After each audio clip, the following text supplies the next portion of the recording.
We are going to ignore my janky appearance today, and we are just going to talk about a game that definitely needs to be talked about. Sorry if you can hear my neighbor's dog barking in the backyard. It's my neighbor's dog, not much I can do about it.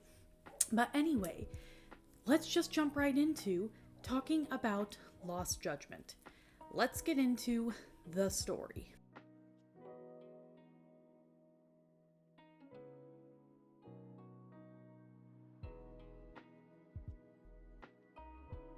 So, of course, as with any, Yakuza or the two Judgment games at this point, I'm just gonna give the very basic, beginning of what gets the story started, because there is a lot more, but it would get very heavy spoiler territory, and we'd be here all day just explaining the story. But the basis of the story is...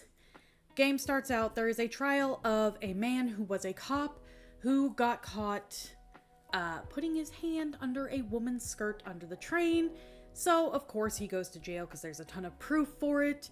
And it's the Enda Law Office, of course, that Yagami used to be a part of that is in on that trial. But Yagami, of course, still just doing his own thing with the detective agency. He actually ends up going to Injincho to handle a case of bullying and a teacher disappearance. So, teacher disappearance kind of too. But yeah, and obviously all of that stuff kind of starts colliding together and it just gets insane from there. But anyway, we are going to jump right into the gameplay.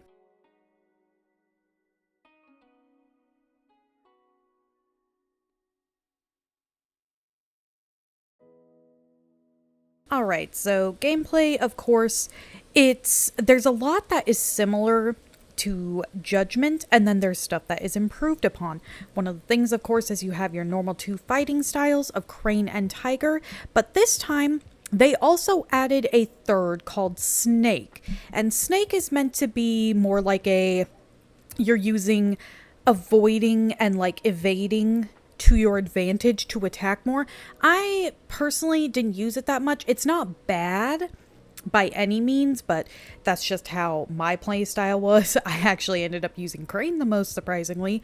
But yeah, of course you still have all three of the fighting styles, and you have the EX gauge for the big, power moves and finishers and all of that. There is still a tailing someone section, but honestly, there was only one or two at the beginning, I want to say, if I'm remembering correctly. There really was not that many. They happened in the first couple chapters, and then I never had a tailing section again.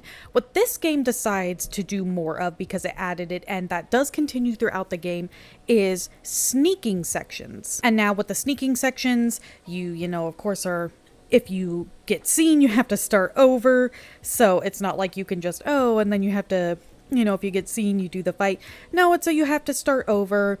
You have to be hiding around. You have to do things like you can get smoke bombs or something like that in order to make people blind so you can sneak around, or you can do things like throw a coin to distract, and then you go up and you do a silent finisher on them, so that way you can then continue to sneak around. And there was also another new thing that was added that they did a lot of, and that was these specific climbing kind of parkour, but mostly climbing sections. You have a grip meter and everything. You fall, you take damage. So, you have to go through, because there's a lot of...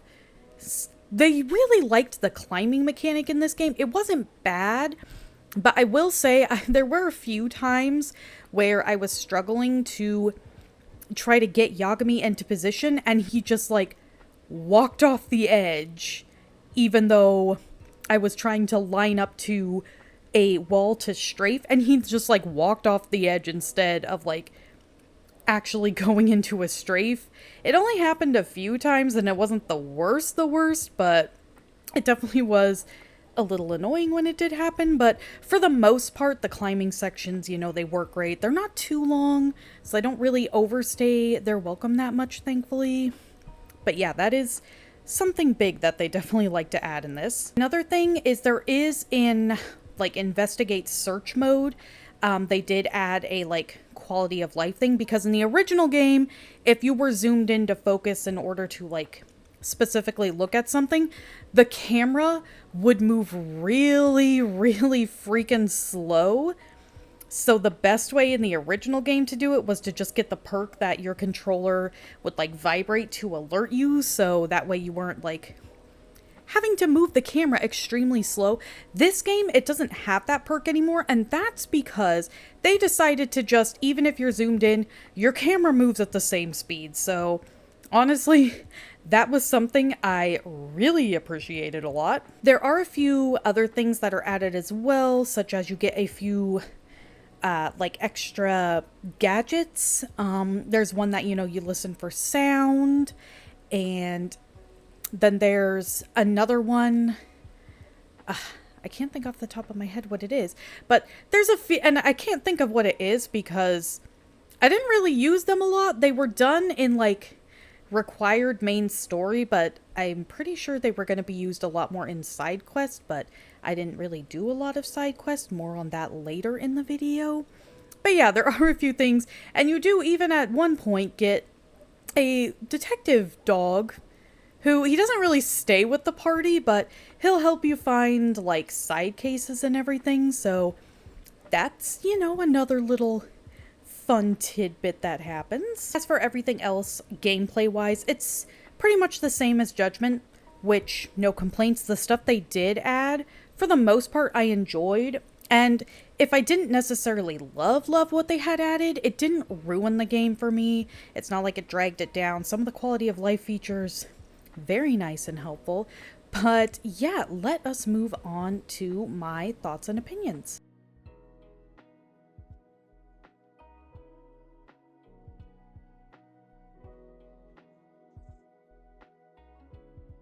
Alright, so let's just talk basis of my thoughts and opinions. This game, I'm gonna go over the not really spoilery stuff, and then I'll let you know when I'm gonna talk more in detail and like potential spoilers and everything.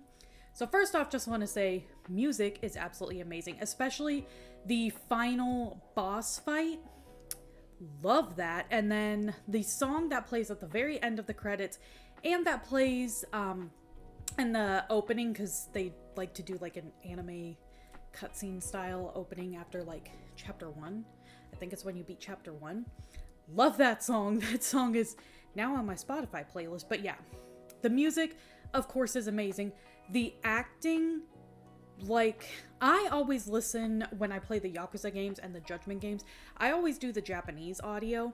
I don't have anything against like the English voice actors, but I just always do Japanese, and they always do a phenomenal job, and that is no exception in this game. They did an absolutely phenomenal job.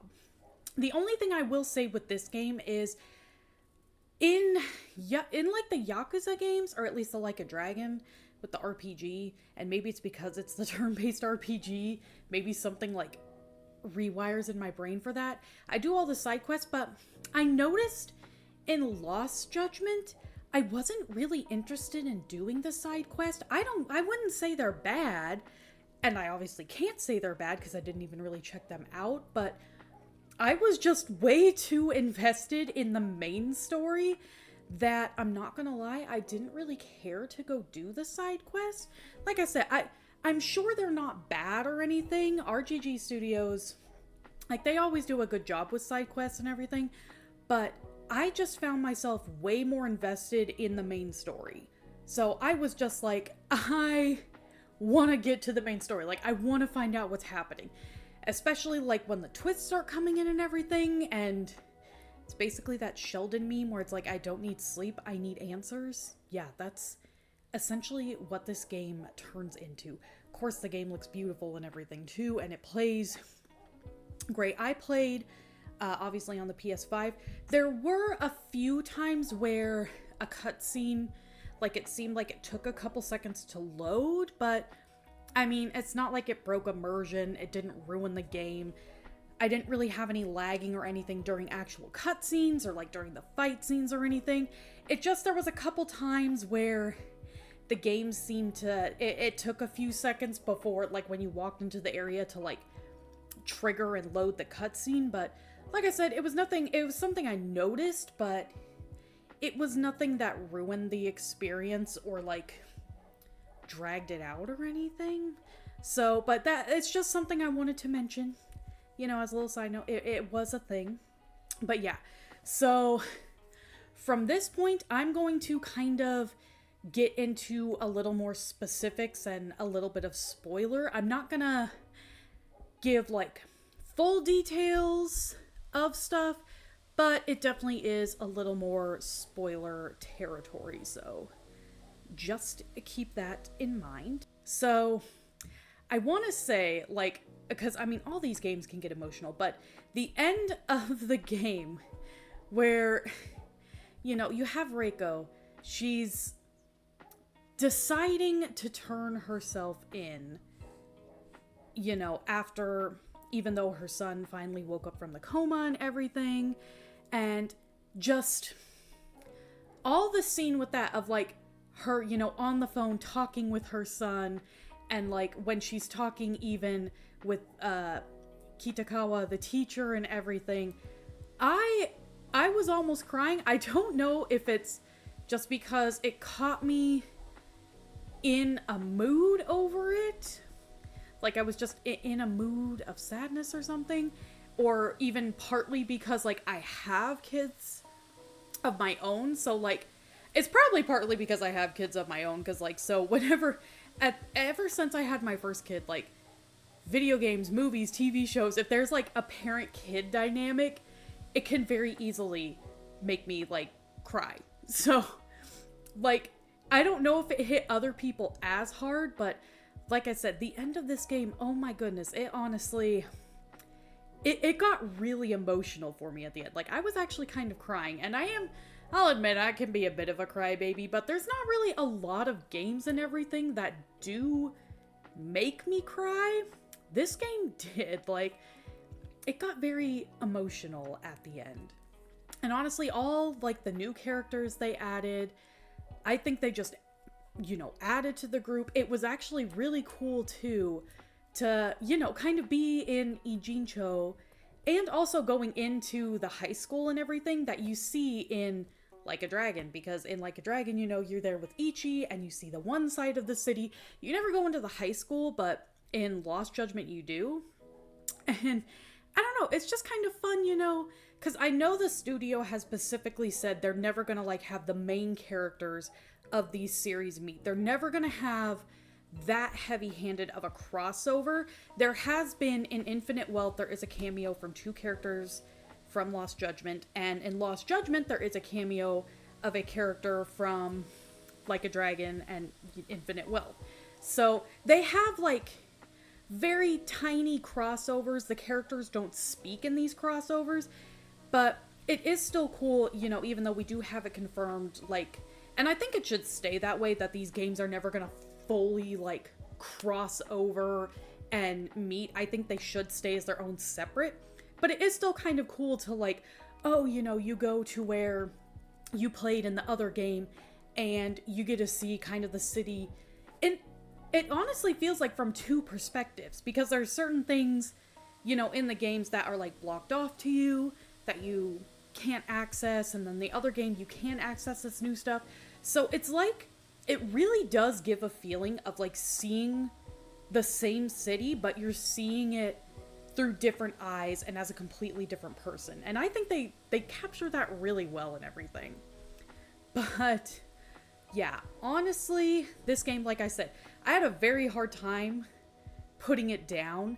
The story, it's so good, and it's a very interesting topic too, because it's going over the whole, you know, is it ethical that he's murdering these bullies because they pushed like these high schoolers to off themselves? Because it's like, yeah, obviously that's bad, but it's, you know, is it right then to then off the people who did the bullying years later. You know, it's like it's very nuanced, and I like how they approached it.